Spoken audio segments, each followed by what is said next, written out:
দর্শক বন্ধুরা, আপনাদেরকে আরও একটি মজার জিনিস দেখাবো, যেটা দেখে আপনারা অনেক খুশি হবেন। পুরোনো দিনের চিঠি, যেটাকে আমরা হারতে চলেছি, হেরে ফেলেছি, সেই স্মৃতি অনেকেই আসবো। তাই ভাবলাম আপনাদের সাথে বিষয়টা নিয়ে একটু শেয়ার করব। এই জিনিসটা অনেকেই চিনতে পারছেন, অনেকেই হয়তো চিনবেন না। এই জিনিসটা অনেক আগের।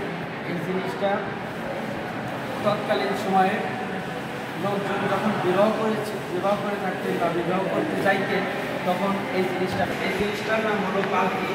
এই পালকিতে চড়ে জামাই এবং বধূকে বিবাহ করার পর এর ভিতরে উঠিয়ে এ পাশে ওই পাশে লোক কাঁধে নিয়ে এরপরে এই জিনিসটা প্রায় এখন শূন্য হয়ে গিয়েছে। এখন আমাদের মাঝে আর এই জিনিসগুলো নেই। ওই সময়ে একটা রাজকীয় সিস্টেম ছিল।